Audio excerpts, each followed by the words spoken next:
نمبر 213. اعوذ بالله من الشيطان الرجيم. بسم الله الرحمن الرحيم. كان الناس أمة واحدة فبعث الله النبيين مبشرين ومنذرين وأنزل معهم الكتاب بالحق ليحكم بين الناس فيما اختلفوا فيه وما اختلف فيه إلا الذين أوتوه من بعد ما جاءتهم البينات بغيا بينهم فهدى الله الذين آمنوا لما اختلفوا فيه من الحق بإذنه والله يهدي من يشاء إلى صراط مستقيم. صدق الله العظيم.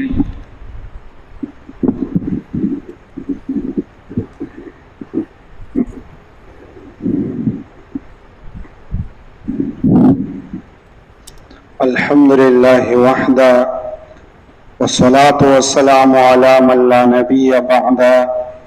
أما بعد، قال الله تعالى في محكم كتابه: أعوذ بالله من الشيطان الرجيم. بسم الله الرحمن الرحيم.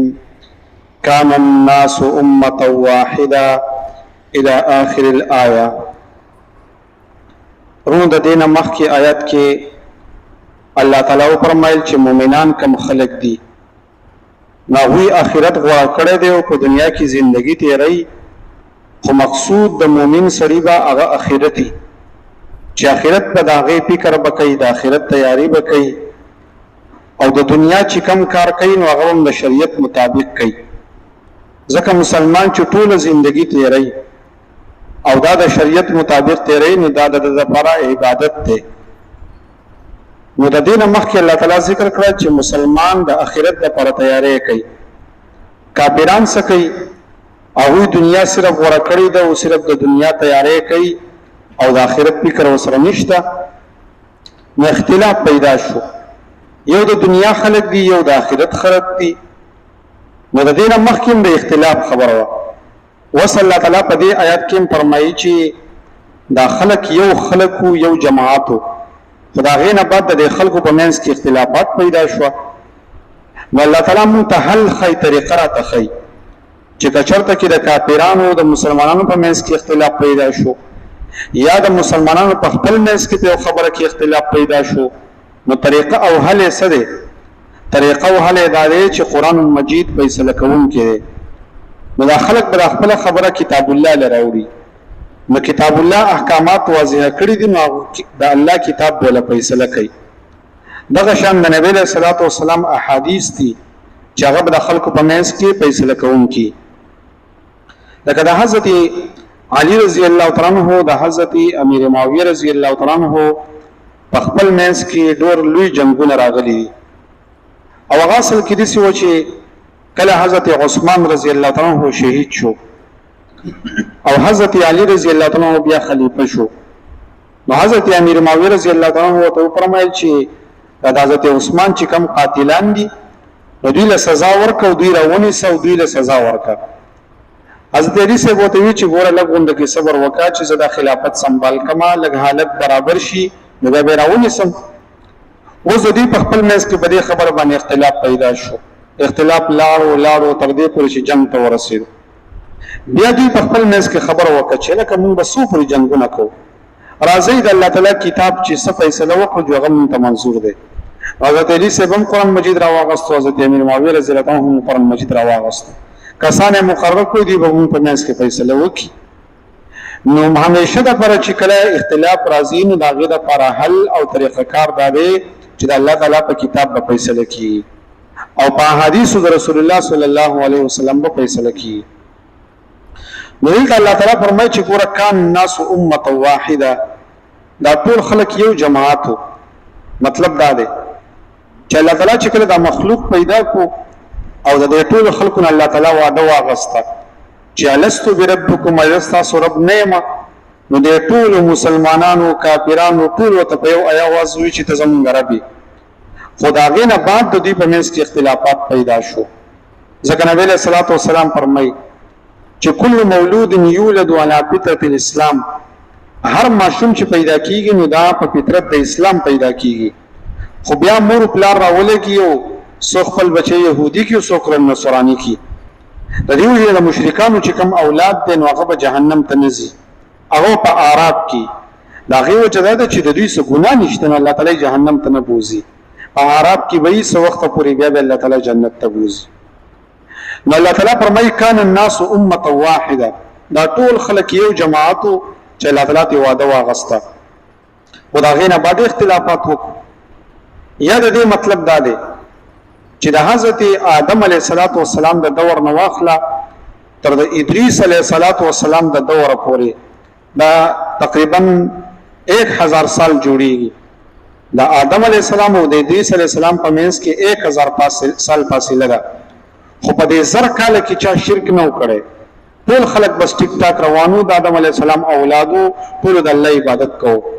خدای نه بعد د ادریس علیه السلام د دور نه بعد اختلافات شروع شو. نو بیا الله تعالی چې دینو حکم را نازل کو چې تاسو په منځ کې فیصله کوونکې زما کتابي، نو په هغه ټیم کې صحیفه وي، د پیغمبرانو خبري وي، هغه فیصله کوله. بل مطلب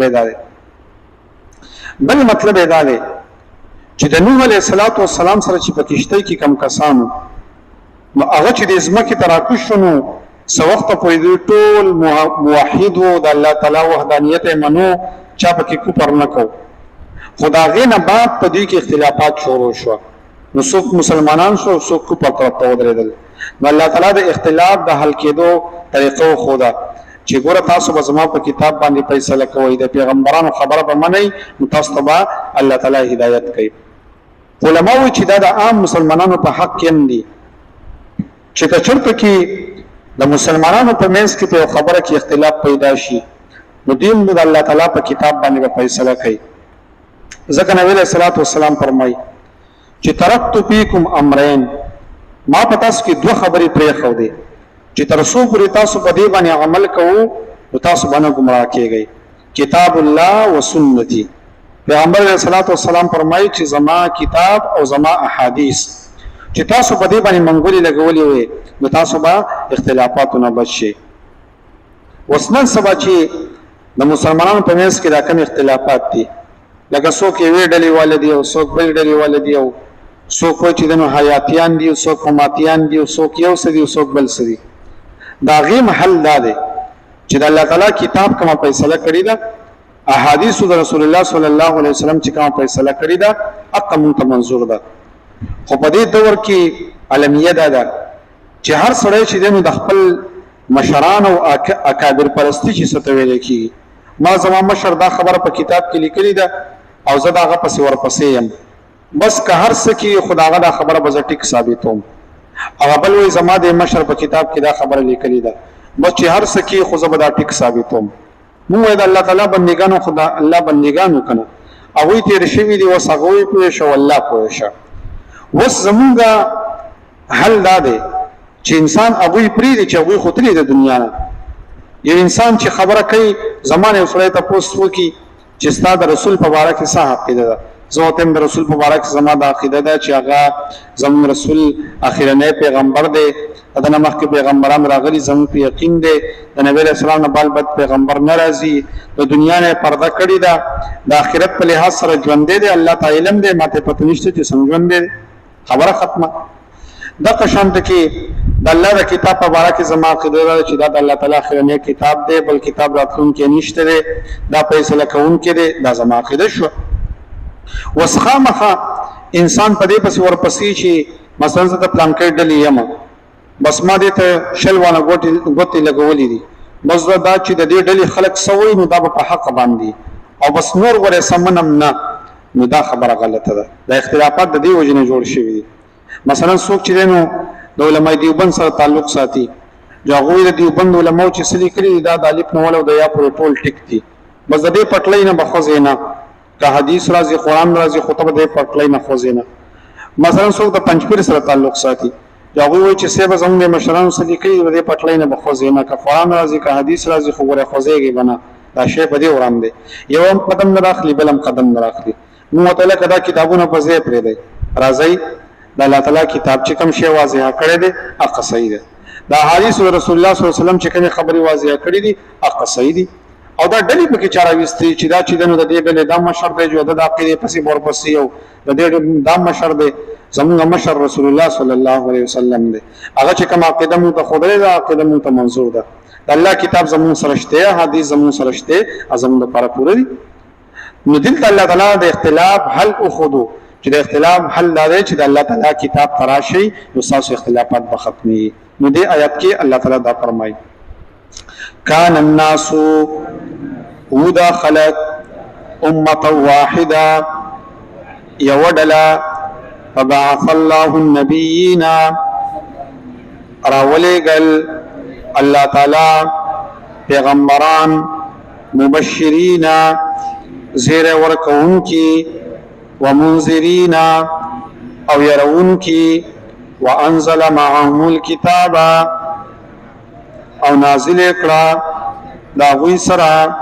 کتابونه بالحق په حق باندې ليحكم بين الناس چې فیصله وکي د خلکو په منځ کې فيما اختلفوا فيه پس کې چې دوی اختلاف کړي دي ومختلف فيه او اختلاف نه دی کړي پدې کې الا الذين اوتوه مگر هغه خلق چې ورکړل شوی وته کتاب من بعد ما جاءتهم البينات